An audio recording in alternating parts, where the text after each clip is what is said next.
नमस्कार। आज हेउछि नवेम्बर 30 तारिख रविवार। आसंतु आज सकालर केतेक गुरुत्वपूर्ण खबर उपरे नजर पकाइबा। ता पूर्वरु आपण माने चैनल को नया करि आसिथिले चैनल को सब्सक्राइब करिवे एवं पाखरे आସୁଥିବା बेल आइकन रे क्लिक करिकि ऑल रे सेट कर देबे, जहा फल रे आपण माने ओडिसा तथा समस्त देश विदेशर गुरुत्वपूर्ण खबर नोटिफिकेशन माध्यम रे पाई परिबे। तेबे आसंतु आजिर खबर उपरे नजर पकाइबा। आजिर प्रथम खबर सुभद्रा योजना को नै आसिला बड़ खबर। एथर एका साथ मिलिबो 2 किस्तीर टंका। उपमुख्यमंत्री प्रभाती परिडांक बड़ घोषणा। नूतन वर्ष रे नवा सुभद्रा हिताधिकारी माने एकाथरे 2टी किस्ती टंका पाई परिबे। वर्तमान सुभद्रा योजनार 1,03,98,801 जन महिला प्रथम एवं द्वितीय किस्ती टंका पाई सारिछंती एवं सेति पई पोर्टल बे खोला जायछि ओ 21 वर्ष पूरा होइथिबा महिला माने आपे आपे जोड़ी हेउछंती। सेही परि फिल इनक्वारी परे 17,83,000 नवा महिला को जोड़ा जायछि एवं सरकार सुभद्रा पोर्टल मेंटेनेंस एवं क्लाउड होस्टिंग पाई राज्य सरकार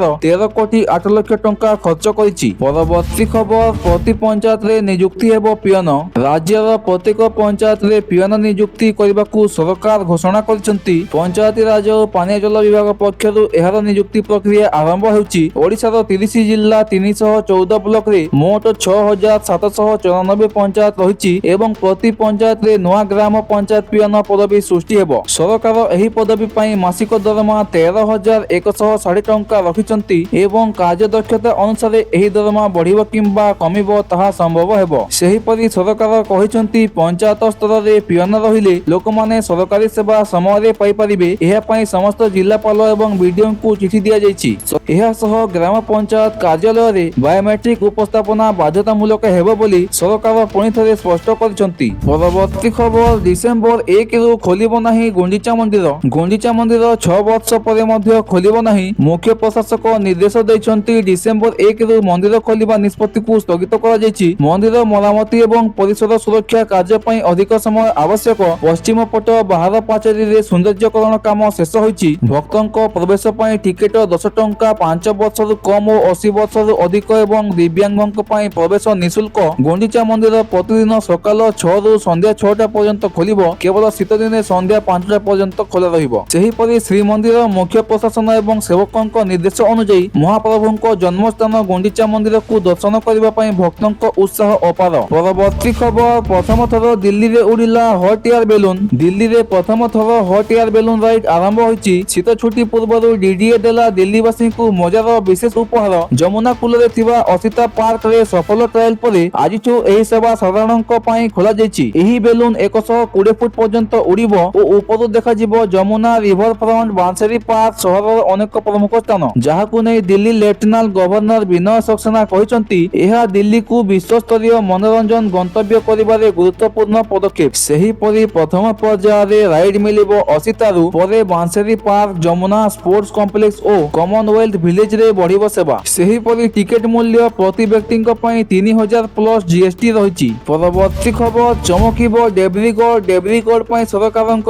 बड़ घोषणा। डेब्रीगढ़ अभयारण्य एबे नेबाकू जाउछि नवा अंतर्जातीय रूप। एहाकू अंतर्जातीय इको टूरिज्म डेस्टिनेशन भाबरे विकसित करिबा पई 71.19 कोटी टंका खर्च करिबाकू मंजूरी दैछि। अभयारण्यर प्राय 100 किलोमीटर परिसीमा थिबारु वन्य प्राणी मଣିଷ संघर्ष कमाइबा पई अतिरिक्त 14.18 कोटी टंकार बाड़ निर्माण हेबो, जहा द्वारा एही पदक्षेप पई केंद्र मंत्री धर्मेंद्र प्रधान, मोदी जी, मुख्यमंत्री मोहन चरण माझी और जंगल मंत्री गणेश खुंटिया को धन्यवाद जणाइछंती। एवं धर्मेंद्र प्रधान कहिसंती नवा इको टूरिज्म प्रकल्प डेब्रीगढ़ पर्यटन नियुक्ति एवं वन्यजंतु संरक्षण रे बड़ परिवर्तन गति आनिबो। परवर्ती खबर उच्च शिक्षा विभाग कड़ा निर्देश। जबरदखलकारी को निस्तार नहीं। समस्त कॉलेज को तांकर जमी फेराइबा को निर्देश दिया जायछि। जबरदखलकारी को निष्कार करिबा पई जिल्लापाल को कार्यानुष्ठान रहिछि। भद्रक महिला विश्वविद्यालय रे जबरदखल उच्छेद करा जायछि। कॉलेज कैंपस रे शिक्षिका वातावरण फेराई आनिबा को गुरुत्व दिया जायछि। सेपटे राज्यर स्कूल ड्रप आउट हार कमाइबा पई अनेक पदक्षेप निया जायछि। स्कूल रे पुनर्बार पिलांकु फेराई आनिबा पई नामलेखा, मागणा ड्रेस, साइकेल जोगाइबा माध्यम रे सचेतना अभियान करा जायछि। परवर्ती खबर संकट समाधान पई हेउ गवेषणा। विकसित भारत गठन रे युवा गवेषक माने आगे आसीबाकू आह्वान देले ब्रह्मपुर सांसद डॉक्टर प्रदीप पाणिग्राही। ब्रह्मपुर विश्वविद्यालय रे 3 दिन धरि चलिथिबा ओडिशा गवेषणा सम्मेलन 2025 शेष दिन से कहिसंती भारत को विश्वगुरु करिबा ରୋକିବାରେ ଗବେଷଣାର ଭୂମିକା ସବୁଠୁ ମହତ୍ୱପୂର୍ଣ୍ଣ। ପରିବେଶ,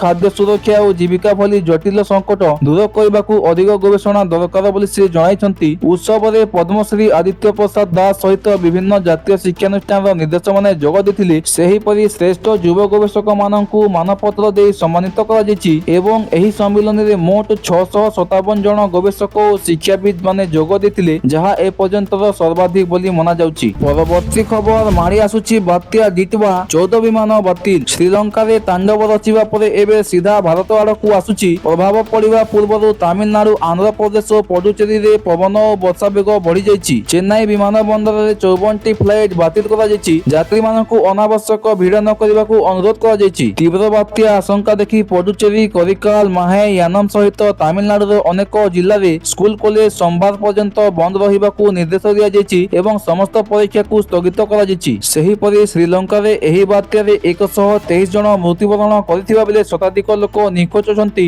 ଏବଂ ଚେନ୍ନାଇକୁ ବିମାନ ବନ୍ଦ ହୋଇଥିବାରୁ 300 ଭାରତୀୟ କଲମ୍ବୋ ବିମାନ ବନ୍ଦରରେ ଫସି ରହିଛନ୍ତି। ସେହିପରି ପାଣିପାଗ ବିଭାଗର ଅନୁସାରେ ବାତ୍ୟା 30 ନଭେମ୍ବରରେ ତାମିଲନାଡୁ, ପଡୁଚେରୀ ଉପକୂଳକୁ ହିଟ୍ କରିବ ଏବଂ କେତେକ ଅଞ୍ଚଳରେ ଭୂସ୍ଖଳନ ଆଶଙ୍କା ମଧ୍ୟ ରହିଛି।